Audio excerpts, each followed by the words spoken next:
And you know I'm business, I'm a big stepper, underground. Selamat siang, salam sejahtera untuk kita semua. Tentu dalam sebuah proyek ada yang namanya perencanaan.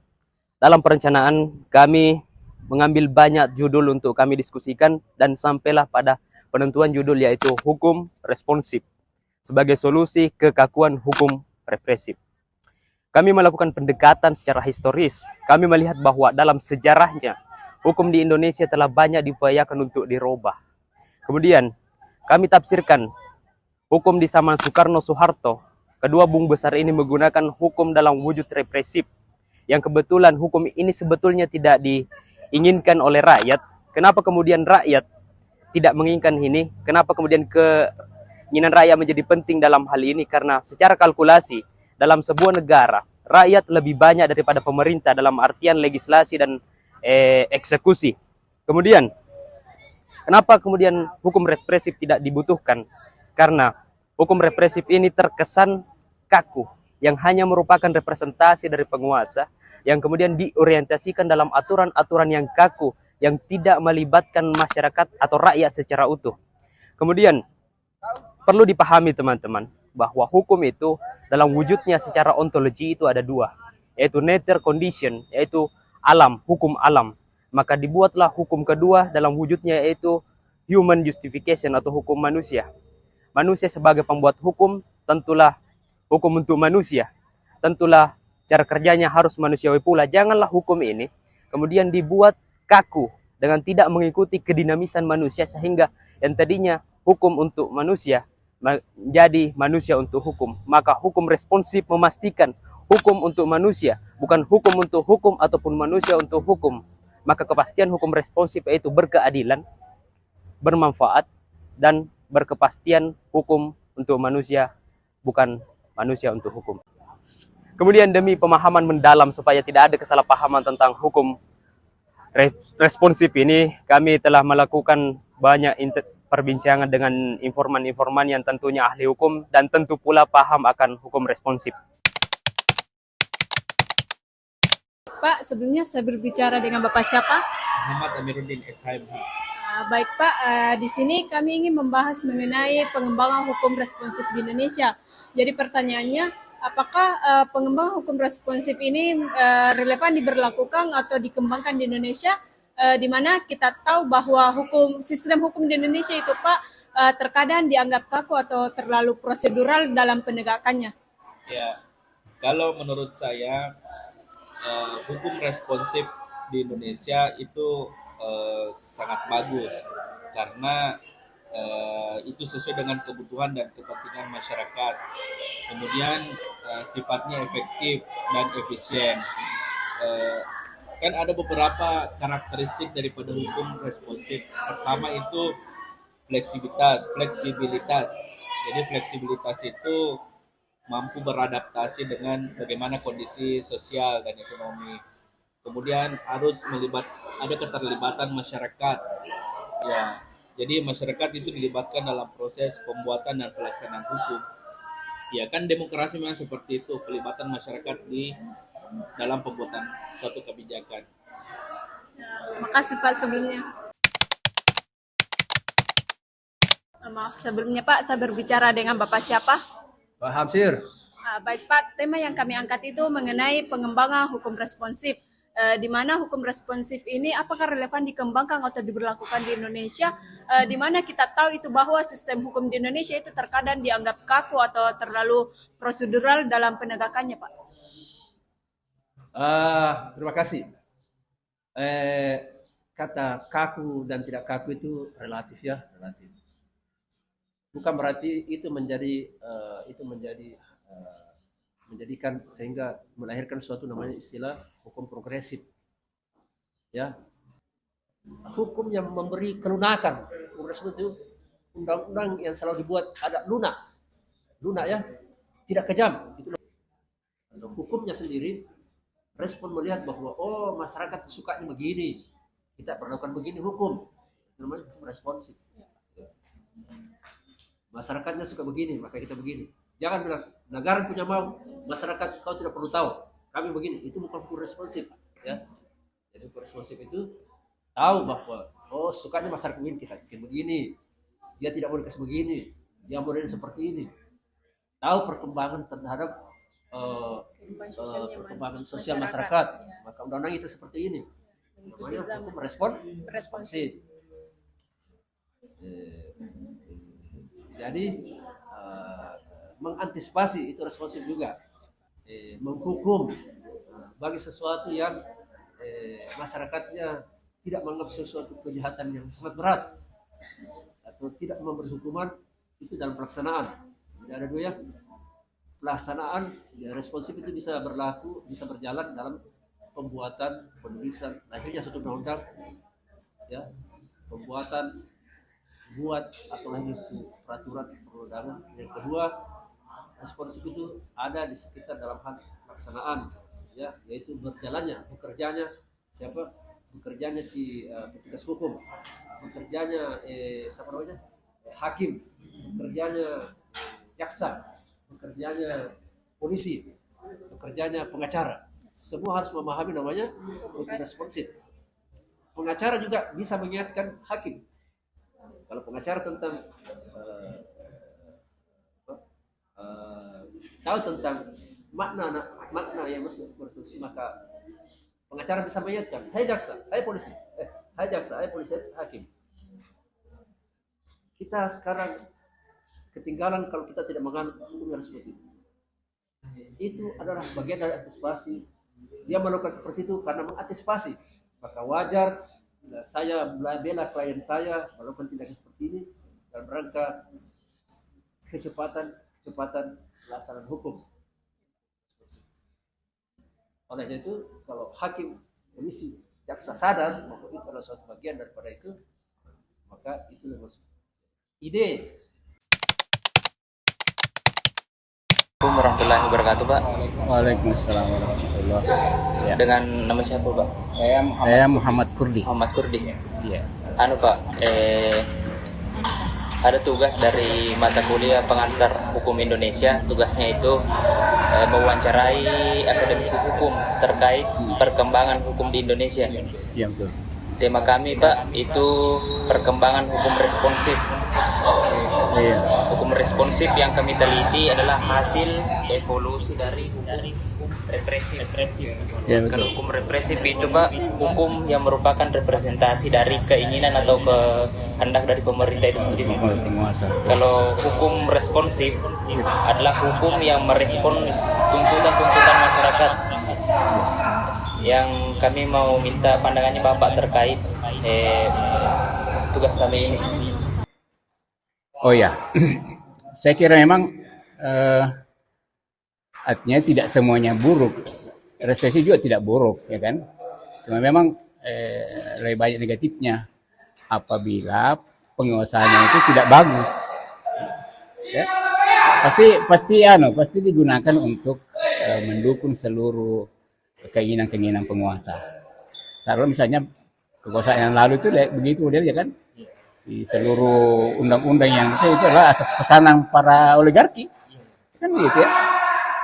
Tapi hukum responsif juga tidak boleh karena tidak semua keinginan masyarakat harus kita turuti, karena itu kan keinginan pribadi, keinginan pribadi. Tapi kalau yang dimaksud hukum responsif itu adalah hukum-hukum yang untuk kesejahteraan rakyat, tidak ada masalah, kan? Ya. Jadi hukum Islam juga begitu, ya. Responsif dan responsif terkadang juga responsif, tapi lebih banyak responsifnya kan, karena memang demokrasi itu memang hukum itu harus sifatnya dari bawah, ya dari bawah kayak gitu. Itulah kenapa di Indonesia ini carut marut hukumnya seperti ini, karena kalau misalnya seperti negara maju seperti di Inggris, di Amerika itu undang-undang atau peraturan itu dibahas di perguruan tinggi. Nggak bisa nggak bisa. Kalau kita di sini tidak, justru hukum perguruan tinggi dibahas di politik. Berarti tidak masuk saya dari proses di pengadilan. Kalau ada orang yang membunuh, ada orang yang mencuri, sepanjang kedua belah pihak setuju untuk menyelesaikannya persoalan di pengadilan di kepolisian atau kejaksaan, tidak ada masalah. Itu untuk mengurangi angka kasus yang masuk ke pengadilan. Karena bisa jadi orang tuanya yang bermasalah, putusannya itu nanti cucunya baru keluar. Kenapa begitu? Karena lama prosesnya. Kenapa dia lama prosesnya? Ya banyak faktor, termasuk dengan jumlah kasus yang banyak. Makanya keluarlah itu restoratif justice itu. Nah, restoratif justice itu kalau kita mau teliti, itu berasal dari hukum adat. Penyelesaian secara kekeluargaan musyawarah mufakat. Itu hukum adat sudah lama itu.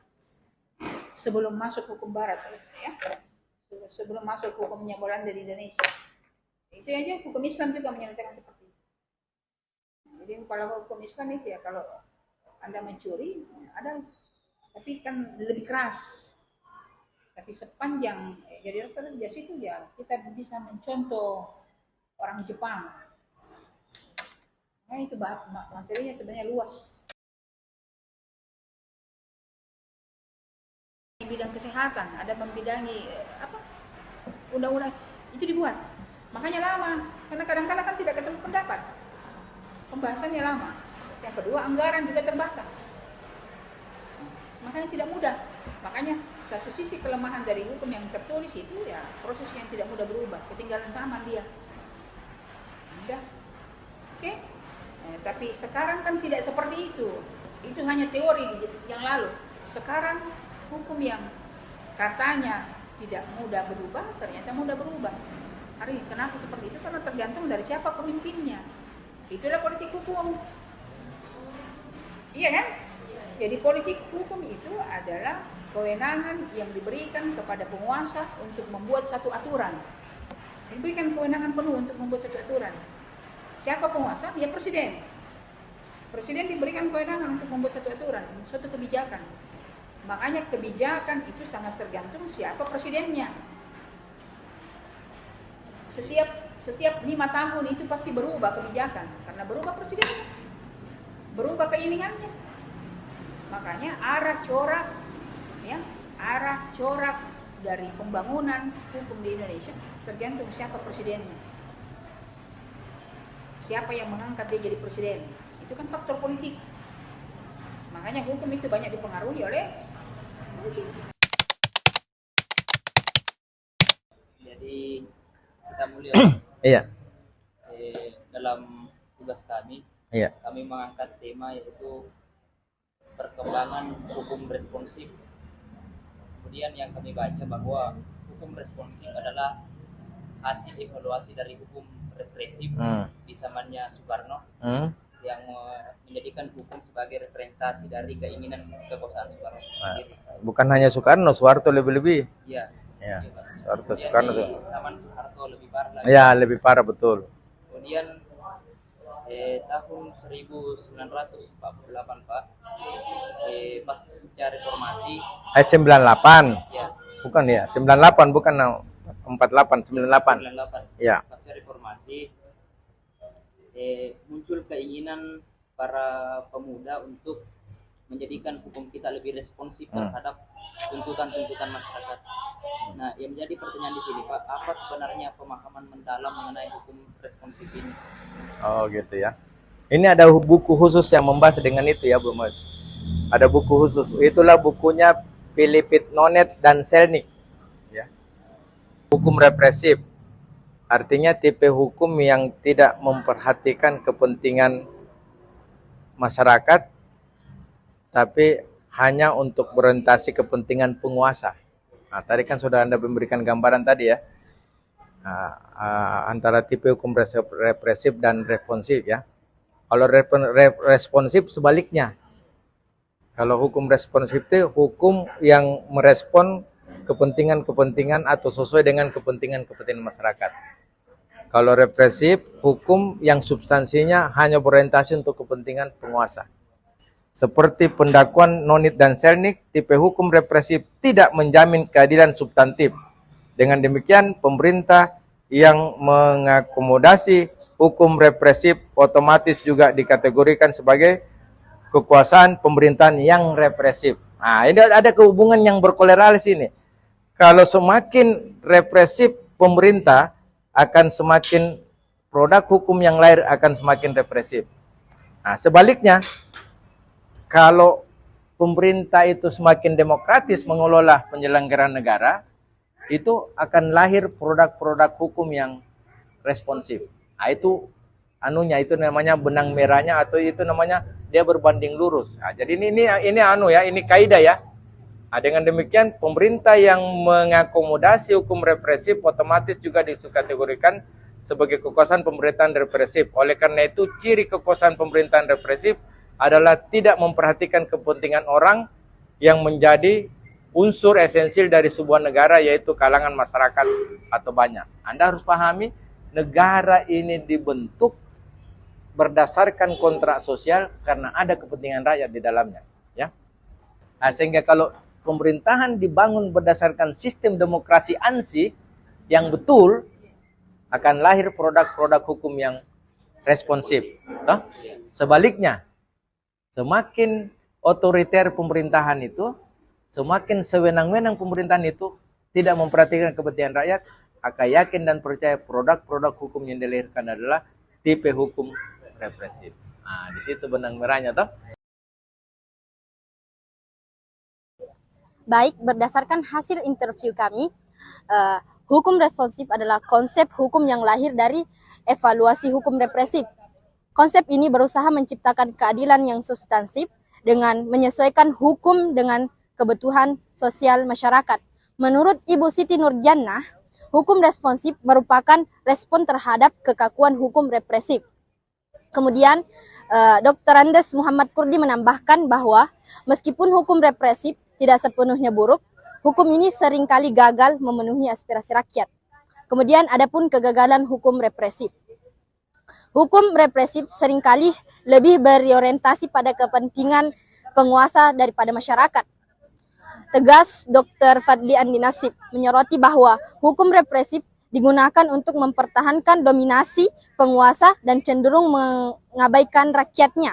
Selain itu, kekakuan hukum represif menciptakan jarak antara hukum dan dinamika sosial masyarakat, seperti yang dijelaskan oleh Ibu Siti Nurjannah.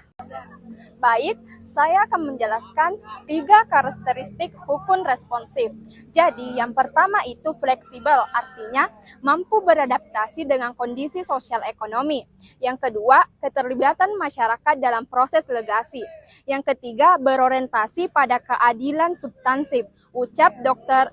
Pak Amiruddin dan Dr. Hamsir. Baik, saya akan menjelaskan tentang tantangan penerapan hukum responsif. Kekakuan hukum tertulis, proses legislasi yang formal seringkali menghambat perubahan hukum responsif. Ucap Ibu Siti Nurjannah. Dominasi kekuasaan otoriter. Kekuasaan otoriter menghasilkan hukum represif, tambah Dr. Fadli Andi Nasib. Kemudian, bagaimana pemerintah dan penegak hukum harusnya bertindak? Menyusun kebijakan berbasis kepentingan masyarakat, tegas Dr. Fadli Andi Nasib. Penegakan hukum yang memahami kondisi masyarakat, tambah Dr. Hamsir. Baik, saya akan menjelaskan proses pengembangan hukum responsif. Proses akademis dan pengembangan hukum di perguruan tinggi untuk menciptakan hukum yang lebih responsif. Saran dari Dr. Andes Muhammad Kurdi. Klip penegak hukum seperti hakim harus mempertimbangkan aspek sosial dan budaya dalam setiap kebutuhannya. Tambah dari Dr. Hamsir. Bagaimana masyarakat menyuarakan tuntutan hukum responsif? Masyarakat perlu dilibatkan dalam proses legislasi sebagai bagian bentuk demokrasi. Tegas para ahli hukum yang telah membantu penelitian kami. Terima kasih kepada Dr. Fadli Andi Nasif, Dr. Hamsir, Dr. Andes Muhammad Kurdi, Bapak Muhammad Amiruddin, dan Ibu Siti Nurjannah. Nah, teman-teman, setelah kami melakukan beberapa dialog bersama beberapa informan-informan yang luar biasa dan tentunya ditemani oleh rekan kerja saya ataupun teman-teman saya yang tak kalah luar biasa pula, maka sampailah kami pada kesimpulan dari penelitian kami yang kemudian kami harapkan kepada semua yang terlibat dalam ranah hukum ini dapat menggunakan penelitian kami. Nah, adapun hasil ataupun kesimpulan dari penelitian kami ini yang pertama ada pada hukum represif. Hukum represif ini adalah hukum yang membuka diri Akan tetapi hukum ini membuka diri terhadap intervensi pada kekuasaan. Kemudian yang kedua adalah hukum responsif. Hukum responsif ini adalah hukum yang membuka diri terhadap aspirasi dan tuntutan sosial tuh. Nah, seyogianya di dalam dalam berhukum di negara demokrasi itu kita gunakan hukum responsif. Tetapi kemudian ada postulat yang harus dipahami ataupun harus didalami dalam berhukum responsif ini, yang kemudian yaitu adalah hukum yang terbuka, yang kita harus berpegang pada triad in responsive law atau triad in responsive law, yaitu yang pertama ada integritas intelektual, yaitu adalah keterkaitan pada kebenaran. Kemudian ada pada integritas moral, yaitu adalah mengedepankan suatu keadilan. Dan yang terakhir adalah integritas religius, yaitu mengupayakan ataupun menguatkan iman. Nah, selanjutnya adalah dalam berhukum responsif itu penegak hukum harus harus diskresi. Artinya adalah penegak hukum ini harus mengambil keputusan sendiri dengan berdasarkan pada penilaian triad in responsive law tadi. Nah, selanjutnya yang menjadi kendala dalam penegakan hukum responsif jika upaya itu hanya dilakukan oleh individu-individu saja. Nah, di dalam mengupayakan hukum responsif itu selanjutnya ada 3 aspek yang harus dipenuhi terlebih dahulu. Yang pertama ada pada prosedural hukumnya. Kemudian prosedural hukumnya ini harus responsif. Kemudian selanjutnya ada pada personil hukumnya juga itu harus responsif, dan yang terakhir ada perlembagaannya juga harus responsif. Nah, sebelum menutup kesimpulan dari hasil penelitian kami, saya mengambil kutipan dari Dr. Padli Andi Natsif yang mengatakan bahwasannya bahasa Inggris ya, apa itu lagi namanya, hukum ataupun law for the human, ataupun hukum harus terhadap pada manusia itu sendiri, bukan law of the law, hukum untuk hukum. Nah, mungkin cukup sekian kesimpulan yang dapat kami sampaikan selaku kelompok ini. Maka dari itu kami tutup dengan mengucapkan wallahu muwaffiq ila aqwamit thoriq. Assalamualaikum warahmatullahi wabarakatuh. Halo teman-teman. Jadi pesan dan kesan saya dalam tugas proyek kali ini yaitu menurut saya sangat asik dan seru karena menambah pengalaman saya dengan mewawancarai beberapa akademis hukum.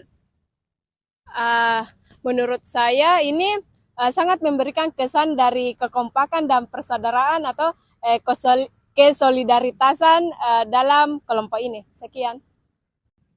Hai teman-teman, pesan dan kesan dari kami yaitu sangat bersyukur mendapatkan teman-teman yang kompak dan baik, yang tidak membiarkan temannya bekerja sendiri, melainkan membantu temannya bekerja dalam proyek kali ini.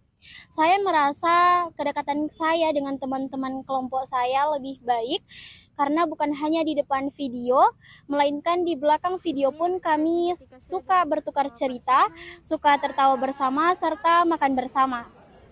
Ya, dan tak lupa pula kami berterima kasih, sangat-sangat berterima kasih kepada para narasumber yang ingin meluangkan waktunya untuk memberikan kami pelajaran yang sangat membuka pikiran kami. Oke, kesan dan pesan saya di kelompok ini, yang pertama saya ucapkan alhamdulillah punya rekan kerja yang excited, semangat, dan tentunya solid. Di antara banyaknya kelompok yang saya tergabung di dalamnya, kelompok ini yang paling solid. Bagaimana menurut Anda? Memang betul, saudara, karena di sini di kelompok ini semua anggotanya juga excited, dan pesan kesan saya tentunya ucapkan pertama yaitu puji Tuhan Allah Subhanahu wa taala karena telah memberikan kami kesempatan serta kesehatan sehingga kami dapat menyelesaikan tugas kami dengan baik. Mungkin beberapa pesan kesan sudah kemudian diwakilkan oleh Bung saya, Bung Markas, dan itulah pesan-kesan dari kami. Sekian. Tepuk tangan dulu. Mendengar keluhan nanti saat semua tak jelas arahnya, kita hanya punya bersama melewati jurang terjalnya.